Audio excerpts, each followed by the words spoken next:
Excuse me, is this Paul Gerard there? We think so. Just getting underway. Am I the first to arrive? No, we are. Your guests? I thought you were waiters. Drinking champagne? I'm afraid not. Oh, good God, it's black tie. I didn't know. Really? It was only an invitation. Well, no, actually it wasn't, but it was just so festive with all those blue ribbons tied into a bow, I just assumed. I assumed as well. Well, if you didn't say black tie, then it isn't black tie. Do you suppose we have time to go home and get changed? I don't know, I rented the suit, I have to have it back by 10. Well,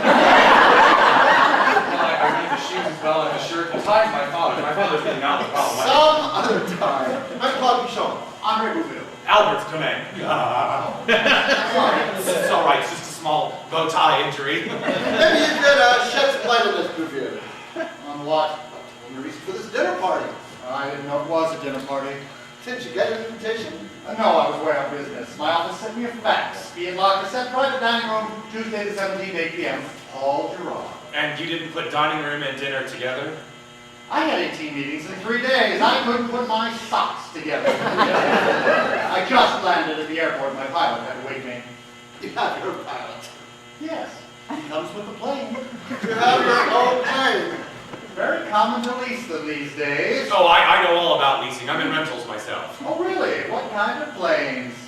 Non-flying. Autos, RVs, trailers. Oh, no. Get into leasing planes.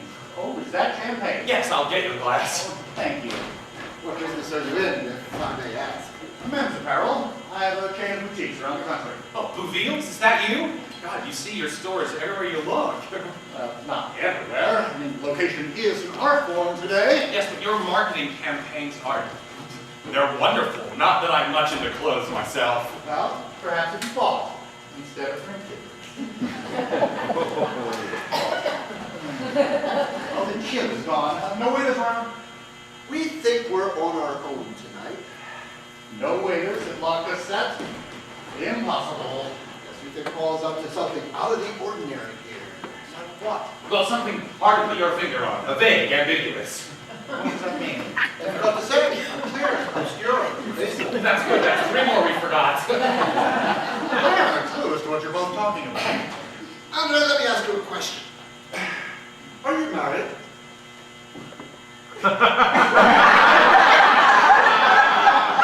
No? Never married?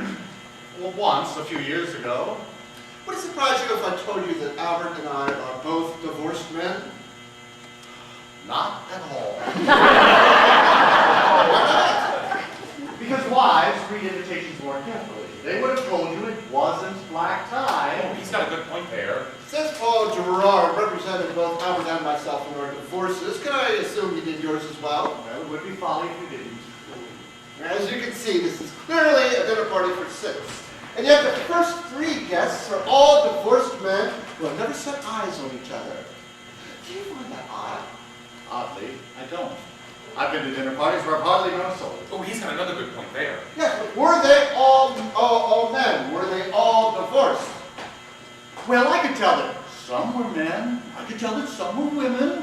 I don't know about divorce. Well, did the men arrive first? Were there no waiters? Waiters, yes. No clue as to who arrived first. Sorry, I didn't take notes on this. We have no waiters. We have no women. We have no married couples. It's only 8:05, for God's sake. Women generally take longer to dress than men. Women also prefer making a later entrance than men. Oh, he's got an excellent point there. But we can agree that this party is only for people that Paul Gerard helped get divorced. 6 people. It'd be more like 600. And besides, Paul has much more sensitivity than to throw such a sordid party. Sordid? My divorces were not sordid. No, they were painful. Mine was sordid, but let's push on. Oh, push on, Bichon. Who then are the other 3 guests? Well, obviously, Paul and his wife, which leaves the 6th guest unaccounted for. But what if Paul and his wife are not coming? What if, in fact, Paul and his wife are themselves getting divorced? Highly unlikely. Why? They celebrated their 32nd anniversary yesterday. Have you heard from them today? Maybe things could go on. What is the word I'm looking for? Logical. Inane. completely inane. Well, why don't we just sit and wait and see who else shows up? Fine. In the meantime, let's examine Paul Gerard. What kind of man is he? Do you do this for a living? A private detective that works dinner parties? No, Andre, he's an antique book dealer. I wasn't serious, Albert. If you thought I was, I can't help you. Tell me, Andre, what would you say is Paul Gerard's most interesting quality? That he doesn't screen his clients too well. There is no need for that, Andre. Oh, I thought there was. I thought there was a very great need for that. No, what I mean is that Claude spends his day among the great literary minds of the world, and I believe that you owe him an apology. I simply meant that Claude's constant questions are extremely irritating. But you're right, Albert. I mustn't judge a book by the man who dusts its cover. Would you like to hear what I think Paul's most interesting quality is? Is there nothing that interferes with your continuity? I think Paul Gerard's most interesting quality is his sensitivity. I said that earlier. You want a cigarette? Oh, I don't smoke. Well, you should. And, as a sensitive man, Paul did everything he could to talk me out of this divorce. Is he always going like this? Oh, I don't know, I just met him a few minutes ago. Are you sure this is what you want? Paul said to me. Have you done everything you could to make this marriage work? You think he is what we're saying? And I thought to myself, well, how sensitive of Paul. A lawyer willing to deprive himself of a very large fee. You think he is since we've left the room? No, I see you there. So, knowing what we know so far, who do you think will be the next one to walk through that door? The tailor coming to collect Albert's rented suit. Why do you insist on pursuing this? It's idiotic. You know, Andre, I find it delightful. Yeah, witty, caustic sense of humor, you hold nothing back. And strangely, I'm not offended by it. Then I must be doing it wrong. Well, I find that. Thank you, Albert. At least you understand me. Shall I tell you who I think will be the next one to walk through this door? As if we'd get out of here alive if we didn't.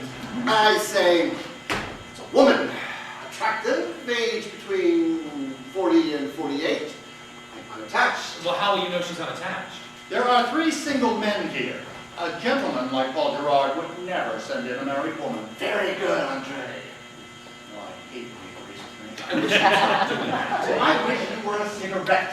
Who then will be the following 2 guests? Oh, I know, I got it. 2 single women, am I right? You are right. Very good. 2 attractive women, and available. Available. What for? I would say that very much depends on you and I, don't you? So it's your opinion that Paul Gerard, one of the most respected men in his profession, is going to pimp for us? You're kind. In fact, I would think these were respectable women. It's my guess that Paul Gerard is feeling guilty about not saving our marriages, and he's making up for it. Paul is looking out for us. So he's sending 3 respectable women to soothe our aching hearts. Therefore, he's not a pimp. He's a pimparetto. Well, if that's true, that's very decent of him. Oh, if that's true, and I'm sure it's not, I don't need to meet anyone new. I've already met someone new, so in that regard, this party is a complete waste of time for me. Goodbye. Oh, you can't. That would be an insult to Paul. I'm just going to get cigarettes. Please, talk about me while I'm gone. A huge pompous ass.